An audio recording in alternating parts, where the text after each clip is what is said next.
Text 36 20 text 36 20 36માં પાના પર 20મા દાખલાની રકમમાં ધ્યાન આપો. મધ્યમ વર્ગના કુટુંબોની અંદાજપત્ર તપાસમાંથી એમ કહે કે મધ્યમ વર્ગના કુટુંબોની જરા અમે તપાસ કરી. નીચેની માહિતી મળે છે. પેન્સિલ હાથમાં લઈ લે. સમૂહ મધ્યમ વર્ગ ખોરાક પાછળ, કપડા પાછળ, ભાડા પાછળ, બળતણ પાછળ અને પરચુરણ પાછળ કેટલો ખર્ચ કરે છે તે વિશે આપેલું છે. ભાર W. ખોરાકનું સૌથી વધારે મહત્વ 45, કપડાનું એથી ઓછું 20, ભાડાનું એથી ઓછું 15 અને બળતણ અને પરચુરણનું એથી ઓછું 10. વર્ષ 2015ના વર્ષના સમૂહના ખર્ચની ભાવ સાપેક્ષની ટકાવારી. યાદ રાખી લેવો, ભાવ સાપેક્ષની ટકાવારી કૌંસમાં લખો પેન્સિલથી, સૂચકાંક. ભાવ સાપેક્ષની ટકાવારી એટલે જ સૂચકાંક. જ્યારે પહેલી જ વાર થિયરી ચલાવેલી ત્યારે આ વાત આવેલી. ભાવ સાપેક્ષ એટલે અંશ છેદ P1/P0 ની ટકાવારી ગુણ્યા 100 એટલે સૂચકાંક. તેથી 2015ની ભાવ સાપેક્ષની ટકાવારી એટલે જ સૂચકાંક. સંકેત લખો I. બે સંકેત લખાવ્યા મેં તમને, W I. આમ કુલ 6 દાખલા છે. પહેલા 2 દાખલા I અને W બે આપણે શોધવાના, પછીના 2 દાખલા I આપણે શોધવાનું અને હવેના 2 દાખલા કંઈ જ આપણે નથી શોધવાનું. W અને I બંને તૈયાર છે. વર્ષ 2014ના આધાર વર્ષની સાપેક્ષમાં 2015ના ચાલુ વર્ષના જીવન નિર્વાહ ખર્ચમાં કેટલો ફેરફાર થાય છે તે સૂચકાંક મેળવીને જણાવો. પછી વળી બીજો બી કોઈ પ્રશ્ન પૂછેલો છે. ભલે જ્યારે I અને W આપેલા હોય ત્યારે કૌટુંબિક બજેટની રીત કહેવાય. સીધું સૂત્ર મૂકીને ચાલુ જ કરી દેવાનું. કૌટુંબિક બજેટની રીત જીવન નિર્વાહ ખર્ચનો સૂચકાંક બરાબર સિગ્મા IW ના છેદમાં સિગ્મા W. સિગ્મા IW જોઈએ, સિગ્મા W જોઈએ. અહીંથી 4 લીટીની જગ્યા છોડી પહેલું ખાનું સમૂહ, પછી I, પછી W, પછી I અને W. આટલા ખાના પૂરતા છે. ખોરાક, કપડાં, ભાડું, બળતણ, પરચુરણ.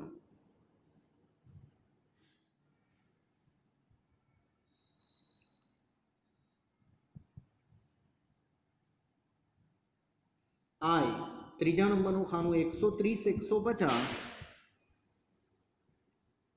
120, 160, 120. W 45, 20, 15, 10 અને 10.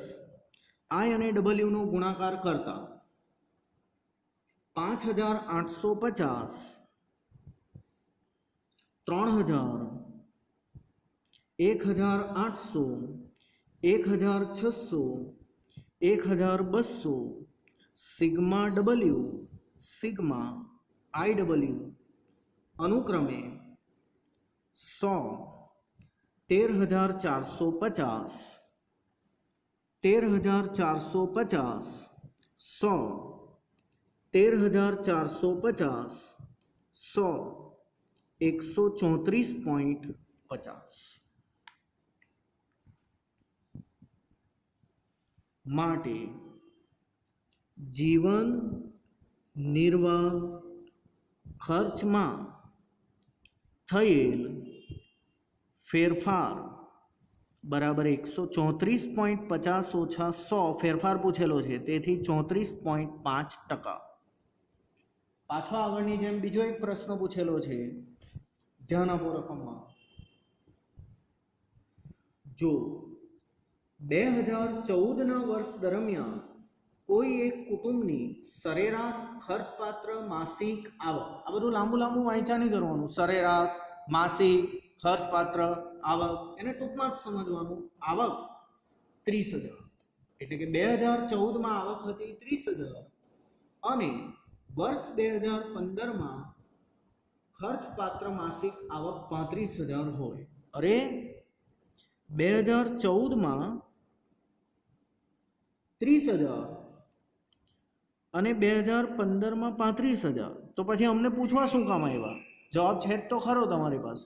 2014માં આવક 30,000 હતી ને 2015માં 35,000 હતી. અમને પૂછવા કેમ આવ્યા? સાંભળો તો કુટુંબને 18 વર્ષની સરખામણીમાં જીવન ધોરણ ટકાવી રાખવા માટે કૌટુંબિક અંદાજપત્રના સૂચકાંક મુજબ સરેરાશ ખર્ચપાત્ર માસિક આવક કેટલી વધારવી પડે?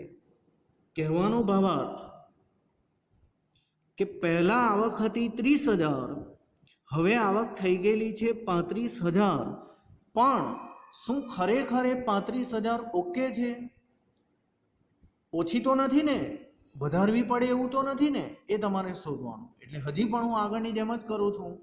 હવે હું આ તમને ચોથી વખત શીખવું છું. એક બાજુ લખાય જીવન નિર્વાહ ખર્ચનો સૂચક આંક. 18 વર્ષનો સૂચક આંક હંમેશા 100 લેવામાં આવે. ત્યારે સરેરાશ માસિક ખર્ચપાત્ર આવક રૂપિયામાં 30,000 હતી. હવે આ બધું લાંબુ વાંચ્યા નહીં કરવાનું. ટૂંકમાં જ્યારે સૂચકાંક 100 ત્યારે આવક 30,000, જ્યારે સૂચકાંક 100 ત્યારે આવક 30,000, તો સૂચકાંક વધીને 134.5, 5 કે 50 બધું એક જ. તો આવક કેટલી થવી જોઈએ? સાંભળોમાં હું બોલું છું તે. આવક કેટલી થવી જોઈએ? ગણીએ 30,000 ગુણ્યા 134.50 ભાગ્યા 100. આ ઉપર જઈને આ નીચે આવે. તેથી જવાબ આવ્યો 40,350. અરે અમારા અભ્યાસ પ્રમાણે આવક 40,350 થવી જોઈએ અને થયેલી ખાલી કેટલી? 35,000. અમારા અંદાજ પ્રમાણે આવક 40,350 થવી જોઈએ અને એકચ્યુઅલી થઈ કેટલી? 35,000. એટલે કે હજુ કેટલી વધારવી પડે? 5,350. માટે આવકમાં જરૂરી વધારો અમારા મત મુજબ 40,350 હોવી જોઈએ અને એકચ્યુઅલી વધેલી છે ખાલી 35,000 સુધી. એટલે કે હજુ કેટલા રૂપિયા વધવા જોઈએ? 5,350. આવું મેં તમને આ પહેલી વાર કરાવ્યું. આમ કૌટુંબિક બજેટની રીતના મેં તમને 2 ને 2, 4 ને 2, 6 દાખલાઓ કરાવ્યા. પહેલા 2 I અને W આપણે શોધવાવાળા, પછીના 2 I આપણે શોધવાવાળા અને પછીના 2 I અને W બંને તૈયાર હોય એમ મેં તમને 3 જાતના દાખલા કરાવ્યા. આના પછી તમારી નોટબુકમાં દાખલો નંબર ટેક્સ્ટ 32-17 હશે, જે તમારે હોમવર્કમાં જાતે કરવાનો છે. એના પછી તમારી નોટબુકમાં ટેક્સ્ટ 38-4 હશે, એ પણ તમારે જાતે કરવાનો છે. એના પછી તમારી નોટબુકમાં ટેક્સ્ટ 51-12 હશે, એ પણ તમારે જાતે કરવાનો છે. 6 દાખલા મેં તમને કરાવ્યા, 3 દાખલા તમારે જાતે કરવાના છે.